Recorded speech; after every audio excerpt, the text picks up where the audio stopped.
Hello and welcome to today's episode. My name is Richa. Today's episode is based on a very important topic called cancer in elderly population. Cancer in elderly population. Cancer is an increasingly disease of aging, with nearly half of the cancers and 70% of the cancer-related deaths occurring in people over the age of 65. Interestingly, the treatment remains the same to the younger generation, but the older generation, the older people require a proper evaluation of their overall health and organ functions. Importantly, the cancer treatment should not be defined by the age. It should be defined on the overall health. And to put a light on this topic, we have with us Dr. A.K. Dhar, who is going to share his interesting stories, knowledge, and inspiration towards the treatment of cancer in elderly population. Dr. A.K. Dhar, welcome to today's episode. We are glad you are here with us and sharing your knowledge with us. So my first question to you, sir, cancer is globally rising. So what is its impact in the elderly population? Thank you, Richa. This is a very interesting topic,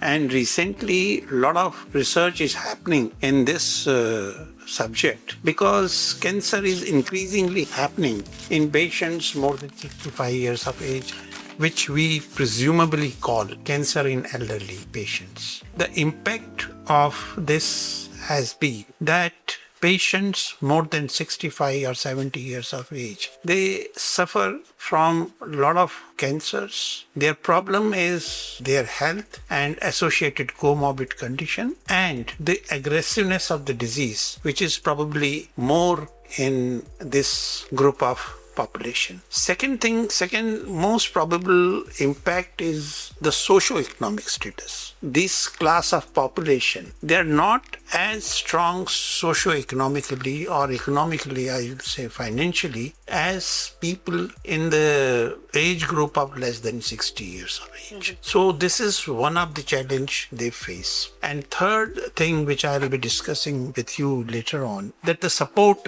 they should get from the society, from their kith and kin, is not that bright as it should happen. So these are the key issues, and subsequently we will be highlighting these issues one by one. Sure. Doctor, so my question is, what is a chronological, age to define the older population, the older adults? See, it's a very, very important question that we have said chronological age. What is the basis of chronological age? In my understanding, chronological age is number of birthdays you celebrate. But nowhere it is written that chronological age more than 65 years, the person becomes elderly. Or chronological age of more than 70 years, you become elderly. It is just one of the things which people started, particularly Germans.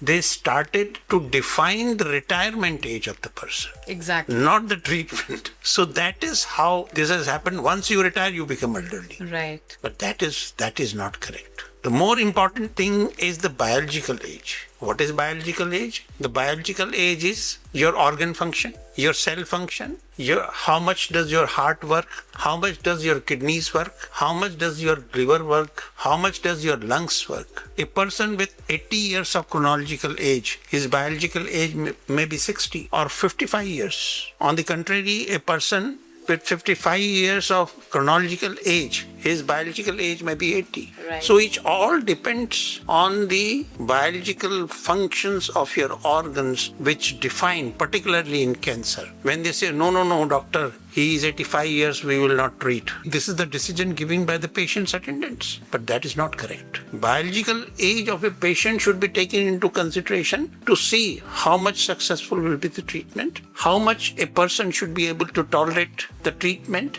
and what should be the aggressiveness of the treatment. So I think we have to change our concept gradually and go towards biological age rather than number of birthdays a person is celebrating. Right. That is chronological age. Very valid point, doctor. My next question to you is you have been treating older population patients in your clinic and hospital. What are the, challenges you come across while treating them?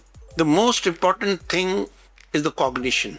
What does cognition means? The way we communicate with these so-called elderly people. They should get the same amount of attention, the same amount of communication, the same amount of care as a 40 years gentleman gets. Number two, since they are not financially strong as a 40 years person is there, So what these people do is they do not reflect your problems. They will not come out with their problems because they know that everything finances the involvement. And third thing is that the nutrition and support should be the same as far as a 40 years or 50 years, or I will say an earning member is getting. So these are the basic issues which are to be taken in consideration before we consider treatment of cancer in elderly patients. Sure, doctor. Doctor, what are the factors, affecting the outcome of the cancer treatment in elderly patients? See, as I told you, age is not the factor. The factors are the biological functions of their organs, whether their heart is fit or not for the treatment, because most of the patient by the age of 70 gets heart problems, or they get blood pressure problems, they get diabetes, they get kidney problems, they get liver problems, they get lung problems. So we have to see whether this gentleman will be able to tolerate cancer treatment or not. Once we have seen that the patient has got some issues or got some problem, so we have to correct the deficiencies in the patient so that we can start the treatment. And finally, I think the government is doing something about it, that this elderly population, most of them do not have insurances. So the financial aspect has to be taken into consideration before we start treatment. Why?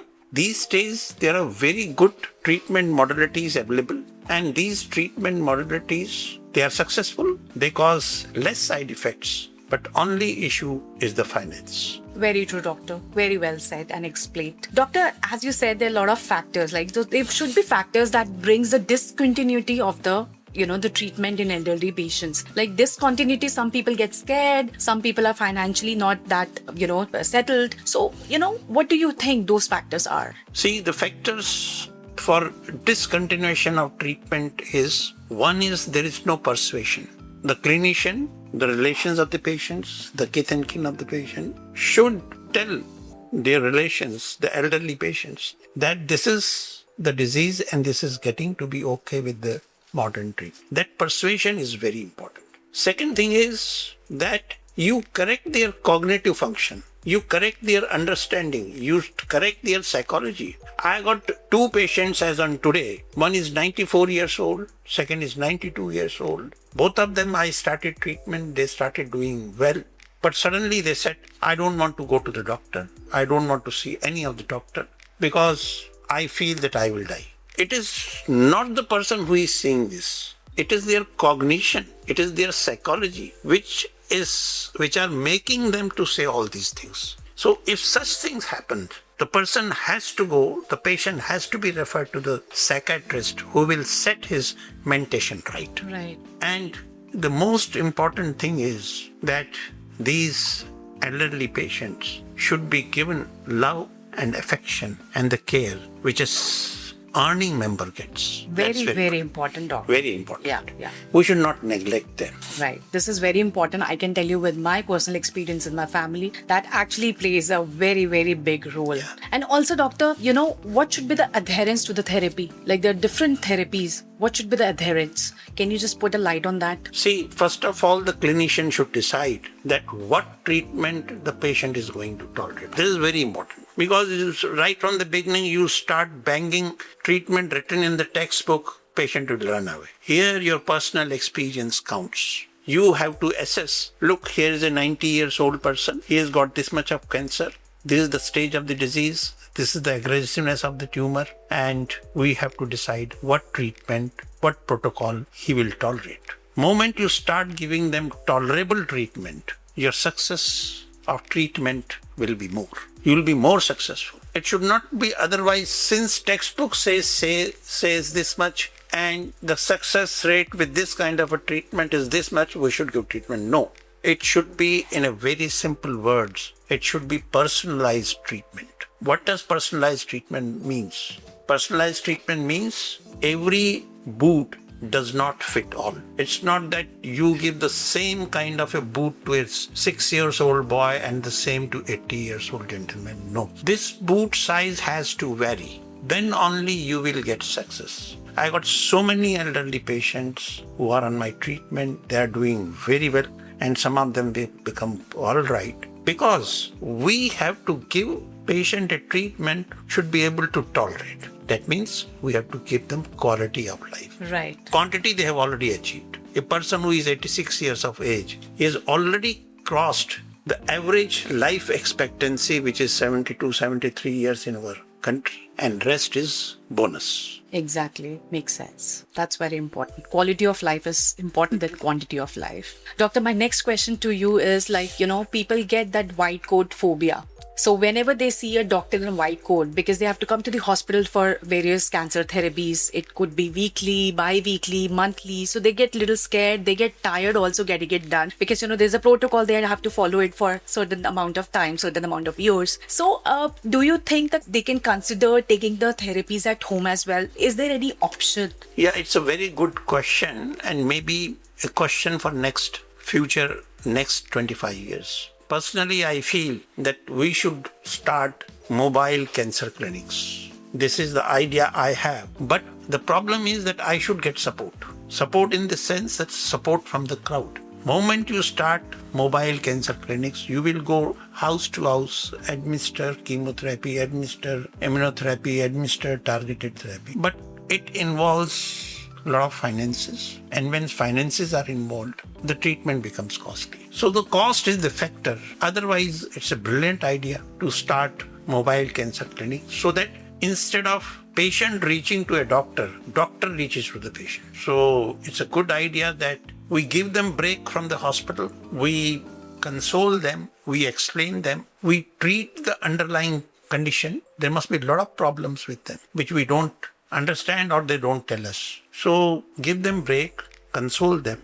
If the anxiety is there, give them anxiolytics. But sometimes some of the issues are drug related also, and we should know how to tackle these problems. Thank you so much, doctor. It was very well said. Also, would you have to, any story you come across, any patient you come across wherein, something happened, they discontinued the, treatment, and then they came back to you and then you restarted. Any success story, would you have to share it with us? Success story I do have, but first I will address your point where the patient discontinues treatment. Right. I must say 25% of elderly patient will discontinue treatment at some stage. The reason is some of the patients feel that their independence is lost. They were master of their house, but now they are in the hospital. Independence is not there. Some of the people may think that now I got cancer, I will not survive. Let me enjoy my rest of the time at home. And some other people have got financial issues. So these are the reasons why.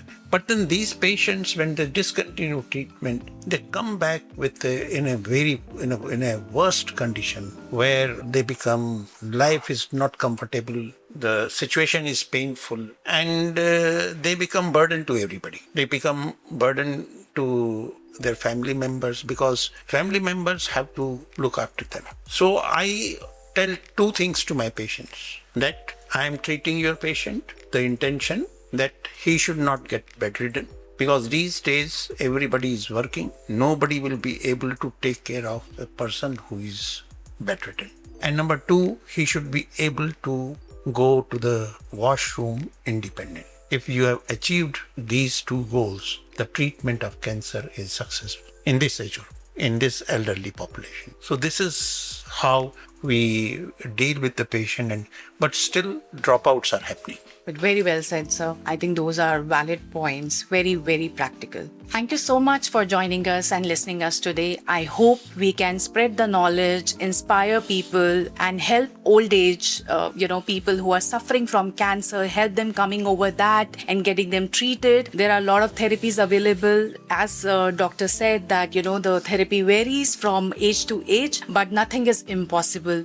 A successful cancer treatment is possible in elderly population as well. So as a last, coming to the end, right, doctor? So as a last thing, I always ask you about the success stories. I'm sure you must be, you must have a lot of success stories to tell us. Any inspiring success story, would you like to share it with the audience today? Yeah, I got a lot of stories, particularly cancer in elderly people, but I remember one that was in somewhere in 2008 when I was in Army Hospital research and referral.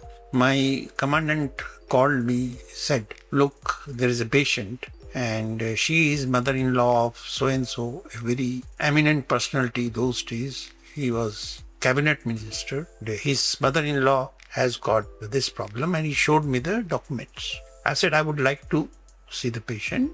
So next time they arranged a meeting with the patient. She had fairly advanced stage breast cancer. They had visited a lot of hospitals in Delhi because such people will take opinions. They asked me, doctor, what is to be done? I said, since it's an advanced stage cancer, so surgery is not possible.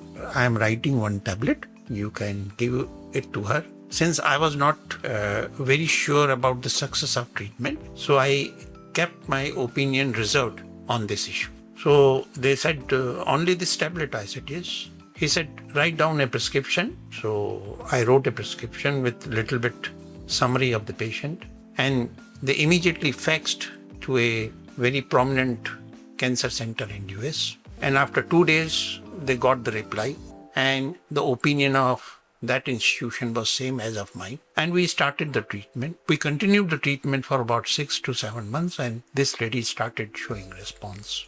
Until the last contact which I had with them for about 2 to 3 years, the lady was doing. And she was a 92 years old lady. So what I mean to say is that don't give up. My message to the audience is, cancer in elderly people may not be curable, but it is treatable to the extent that you can give them a good quality of. Thank you very much. Thank you so much, doctor, for joining us today. Thank you.